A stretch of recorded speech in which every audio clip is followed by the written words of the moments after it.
Heartwarming last photos of Connecticut woman with breast cancer getting married before she tragically passes away 18 hours later, and her last words were her vows. A Connecticut woman got to marry the man of her dream before passing away 18 hours later.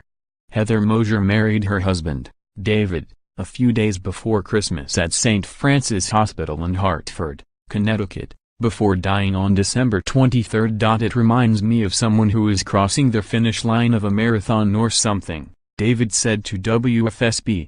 "Nobody thought she would have made it that far. She proved them all wrong, and that's what that photo says to me."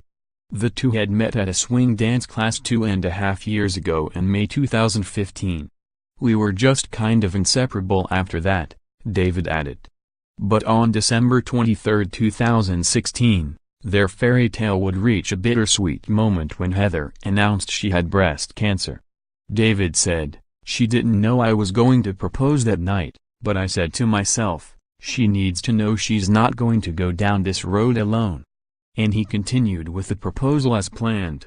"A pair of draft horses, a carriage, and I arranged it all for that night. We went out on the carriage ride and I proposed to her under a street light," David detailed.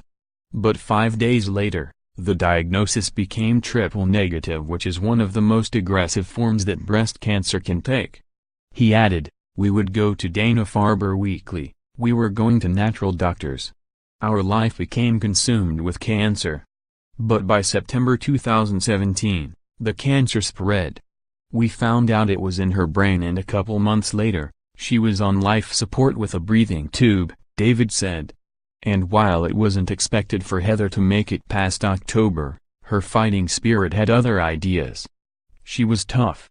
Anyone else would have given up a long time ago. The doctors even said we don't know how she's still here," he added. While the bride-to-be looked forward to her December 30th wedding day, the hits from the cancer kept getting worse. "The doctors said, we know you want to get married on December 30th, but if you want to get married, you should move it up," David said of a private conversation he had with doctors. So the ceremony was moved to December 22 at the St. Francis Chapel. "I knew it was going to be the last time we were going to be together in a love way. It just seemed like the strangest funeral I've ever been to," David said. And the last words that Heather uttered were her wedding vows. Bridesmaid Christina Carras recorded the last part of Heather's wedding vows. "We were losing her as we were all standing there, thinking, to hold on to this, because this was the last she had to give," Carras said.